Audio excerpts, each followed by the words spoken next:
On l'a dit, c'est le retour du souple chez Panini Comics après le Providence d'Alan Moore édité dans cette collection qui ne porte pas de nom mais qui propose des comics en souple. C'est le moment de découvrir la Ligue des Gentlemen Extraordinaires sous le même format, un format souple, mais à la différence près que là où Providence réédité l'intégralité du très grand album cartonné avec son dos toilé, les omniblutes comme on les appelle, donc sans les bonus, il y avait 70 pages en moins mais c'était que des pages de bonus qui avaient sauté, il y avait l'intégralité de l'histoire, donc vous aviez l'intégralité de l'album à tout petit prix, hein, 2 fois moins cher. C'est ça qui est complètement fou avec cette collection, c'est qu'elle permet d'avoir un nombre de pages incalculable à petit prix. Eh bien, la différence, c'est qu'il y aura plusieurs volumes de la Ligue des Gentlemen Extraordinaires, puisque ce volume ne contient pas l'intégralité des 2 omniblutes. Regardez comme ils étaient énormes.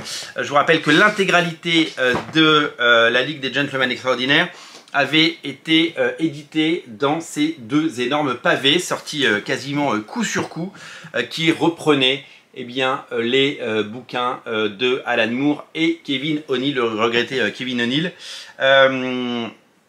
On y retrouve évidemment là-dedans tous les épisodes, le dossier noir, l'épisode en 3D, et puis toutes les séries sorties. Vous savez que quand Alan Moore a lancé ABC Comics, America's Best Comics chez Wildstorm, à la base il devait signer avec Jim Lee. Jim Lee vend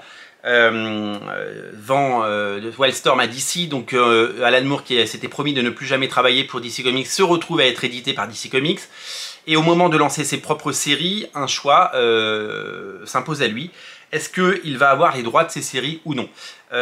Donc comme il faut payer les artistes, soit c'est l'éditeur qui paye, et donc eh ben, l'éditeur est propriétaire de ces séries, soit c'est lui qui paye, il paye ses dessinateurs et il reste propriétaire de ces séries. Donc il y a eu des séries qui maintenant appartiennent à DC Comics, comme Promethea par exemple, parce que Alan Moore ne pouvait pas payer sur ses propres deniers, il ne pouvait pas payer la production du comics Promethea, donc c'est DC qui a payé et donc ça appartient à DC. Mais par contre pour la Ligue des Gentlemen Extraordinaires, il a dit je garde les droits, et Kevin O'Neill a décidé de garder les droits également, donc ils ont encore les droits. Donc à chaque fois que c'est réédité, c'est Alan Moore et sa famille qui touchent des sous, et Kevin O'Neill et sa famille, donc puisqu'il a disparu, donc ses héritiers, ses ayants droit qui touchent des droits. Donc ça fait plaisir de se dire que quand on achète un comics de la Ligue des Gentlemen Extraordinaires, eh bien ça va dans la poche des auteurs, et ça fait éminemment plaisir. Donc vous l'avez compris, c'est pas du tout la même taille ce genre de bouquin, surtout que là il y en a 2 et là j'en ai qu'un. Mais qu'est-ce qu'on a dans ce bouquin?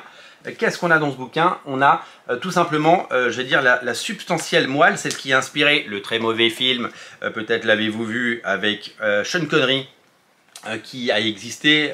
C'était vraiment pas un bon film, surtout que c'était très très loin de l'esprit et du dessin et de l'univers graphique de Kevin O'Neill, et c'est surtout qu'en termes d'écriture, ils avaient passé le scénario d'Alan Moore à la serpe, mais à coup de serpe immense.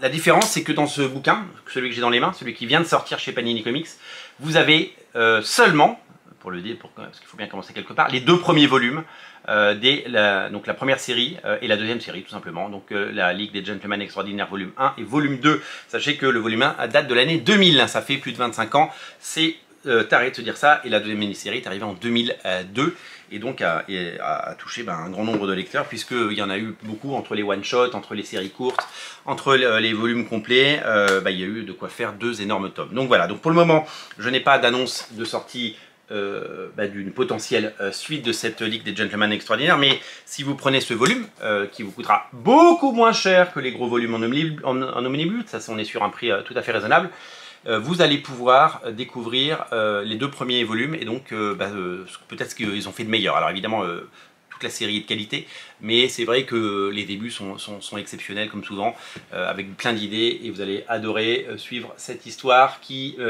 donc la Ligue des Gentlemen Extraordinaires, je ne sais pas si vous savez, mais c'est une équipe qui est emmenée par le capitaine Nemo, avec que des personnages issus de la culture populaire, Alan Quaterman, Mina Murray de Dracula, le Dr Jekyll, et donc Mr Hyde évidemment, ou encore l'homme invisible. Donc toute cette fine équipe s'unit pour déjouer des menaces plus grandes qu'eux. Et donc vous allez pouvoir découvrir tout cela. Ça, c'est disponible absolument partout. Si vous êtes fan d'Alan Moore, eh bien vous pouvez craquer. Et surtout si vous aviez fait l'impasse sur les énormes volumes qui étaient, je crois, à 90 €, eh bien vous pouvez vous faire un énorme plaisir parce que là on est sur des prix beaucoup plus raisonnables. Merci d'être aussi nombreux à regarder Radio Comics, merci pour votre fidélité. N'oubliez pas de vous abonner si ce n'est pas déjà fait. Et moi je vous dis à très bientôt pour de nouvelles émissions et de nouvelles aventures. Abonnez-vous. Salut, salut, salut!